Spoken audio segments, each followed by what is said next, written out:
ఈ మహంకాళి అమ్మవారి లష్కర్ బోనాలకు సర్వం సిద్ధమైంది. లక్షలాది మంది భక్తులు వచ్చే అవకాశం ఉండటంతో అన్ని శాఖల సమన్వయంతో జాగ్రత్తలు తీసుకున్నారు.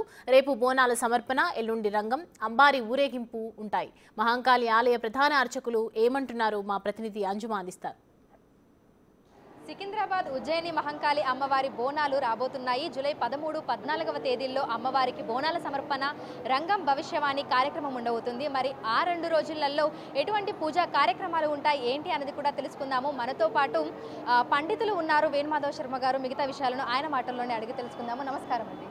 మనకి బోనాలు ఎప్పుడెప్పుడు వస్తాయా అని చెప్పి అనేక మంది భక్తులు ఎదురు చూస్తూ ఉంటారు. జూలై 13, 14వ తేదీలలో బోనాల సమర్పణ, రంగం ఉండబోతుంది. ఆ రోజు ప్రత్యేక పూజా కార్యక్రమాలు ఏమేమి ఉండబోతున్నాయి? శ్రీ మహాకాళ్యంగాయ నమః. నా పేరు వేణుమాధవ శర్మ, మంత్రశాస్త్రవేత్తని. ఇక్కడ ఈ ఆలయానికి శ్రీ విద్యా పండితుడిని. జగన్మాత మహాకాళి అమ్మవారు 250 సంవత్సరాలుగా అత్యంత వైభవంగా బోనాల పండగ లష్కర్లో ఏదైతే జరుగుతుందో అది పూర్వం నుంచి కూడా 16 రోజులు ఈ ఆలయం నుంచి మొదలై ఆషాఢం వస్తూనే మొట్టమొదటి రోజున ఆదివారం రోజున జగన్మాత మహాకాళి అమ్మవారు ఘటస్వరూపిణిగా పుట్టింటికి ఎదుర్కొని రావడం, ఈ 15 రోజులు అమ్మవారు గ్రామ సంచారం చేయడం,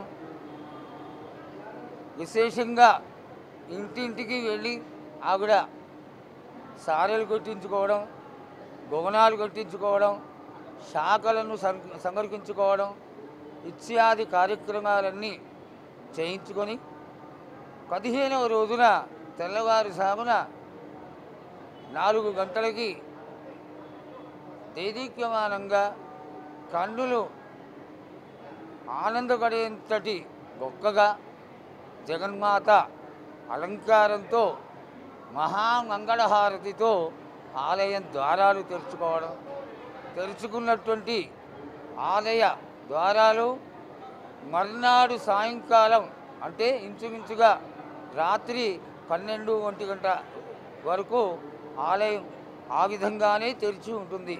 కారణం ఏమిటి అంటే ఈ నగరానికి సమీపంలో ఆనాటి ఏ గ్రామాలైతే ఉన్నాయో ఆ గ్రామాలన్నిటి నుంచి కూడా ఆడవాళ్ళు తలస్నానాలు చేసి బోనాలని శిరస్సులో కట్టుకొని గాజాలతో, మేళాలతో, మంగళవాద్యాలతో అమ్మవారిని వచ్చి దర్శించుకోవడం, తదనంతరం సాయంత్రం వేళ ఈ ప్రాంతంలో ఆనాడు పలహారపు గండ్లు అనేటువంటి ఒక క్రియ ఉండేది.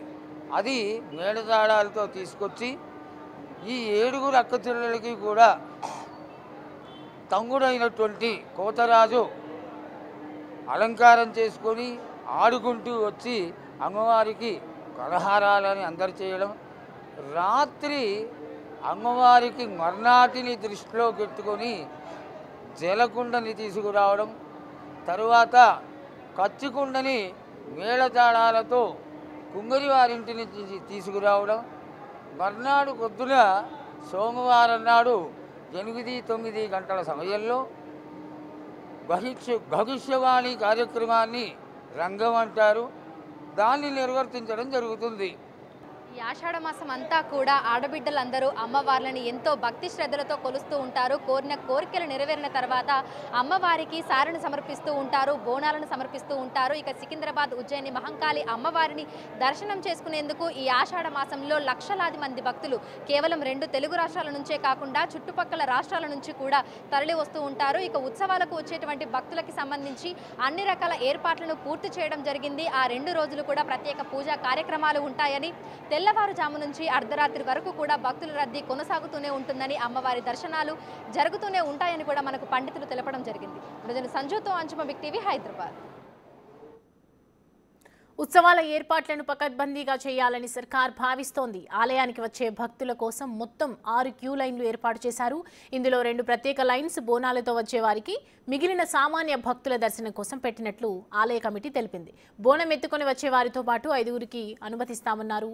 ఇటు ఎగ్జిట్ పాయింట్ దగ్గర ప్రసాదం కౌంటర్లు కూడా ఏర్పాటు చేస్తున్నట్టు తెలిపారు. గతేడాదితో పోలిస్తే ఈసారి బోనాల జాతరకు ఎక్కువ మంది వస్తారని అంచనా వేస్తున్నారు అధికారులు. తెలంగాణ రాష్ట్రంలో అత్యున్నతమైన మహంకాళి జాతర విషయంలో మన సికింద్రాబాద్ ఉజ్జయిని మహంకాళి దేవస్థానంలో చాలా బ్రహ్మాండంగా ఉత్సవాలు జరుగుతుండే ప్రతి సంవత్సరము. అదేవిధంగా ఈ సంవత్సరము మన తెలంగాణ రాష్ట్ర ప్రభుత్వం ద్వారా TPCC vice president Sanathnagar Congress party incharge గారైన డాక్టర్ కోట నీలిమ గారి ఆధ్వర్యంలో కొత్తగా ఉత్సవ కమిటీని ఏర్పాటు చేసినారు. ఆ ఉత్సవ కమిటీలో 12 మంది ఉన్నారు. ఆ ఉత్సవ కమిటీ కూడా చాలా పగడ్బందీగా అనుభవం ఉన్న వాళ్ళనే కోట నీలిమ గారు నియమింపబడినారు. మరియు వాళ్ళ పేర్లను కూడా గవర్నమెంట్ రికమెండ్ చేయడము అవి రావడం జరిగింది. అదేవిధంగా ఇక్కడ నియమింపబడిన ఉత్సవ కమిటీ మెంబర్లు ప్రతిరోజు కూడా ఉదయం నుంచి రాత్రి వరకు ఉండి భక్తులకు ఎలాంటి అసౌకర్యాలు జరగకుండా చూస్తున్నారు. అదేవిధంగా ప్రతి మహిళకు కానీ ప్రతి చిన్నపిల్లలు తప్పిపోకుండా కూడా జాగ్రత్త వహిస్తున్నారు. ఈ ఉత్సవ కమిటీ సభ్యులకు మరియు నార్త్ జోన్ డీసీపీ గారు మేడం గారు, ఏసీపీ సైదయ్య గారు, మరి సిఏ పరశురామ్ గారు చాలా దోహదం చేస్తున్నారు. మరియు పరోక్షంగా అన్ని విధాలుగా సాయం అందిస్తున్నారు.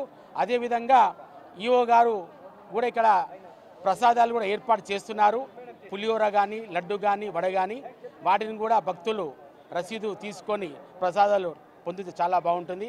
అదేవిధంగా మా డాక్టర్ కోట నీలిమ గారి అక్క ఆస్వాదంతో ఆహ్వానంతో 13వ తారీఖు ఆదివారం నాడు మన రాష్ట్ర ముఖ్యమంత్రి వారి శ్రీ రేవంత్ రెడ్డి గారు కూడా ఇక్కడికి వచ్చి అమ్మవారి దర్శనం చేసుకొని వెళ్తున్నారని మా యొక్క ఆకాంక్ష.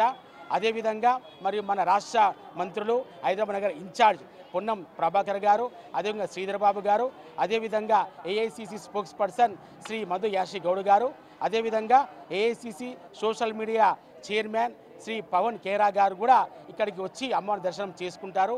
వాళ్ళు ఒకరోజు ముందే ఇక్కడ వచ్చి వాళ్ళు కూడా ఏర్పాట్లను పరీక్షలో భాగంగా ఉంటున్నారని మా యొక్క ఆకాంక్ష. ప్రతి సంవత్సరం ఇలాగే జరుగుతూ ఉండాలని డాక్టర్ కోట నీలిమ అక్క గారికి రానున్న రోజుల్లో అత్యున్నత ప్రభుత్వ పదవి రావాలని అమ్మవారిని ఉత్సవ కమిటీ సభ్యులు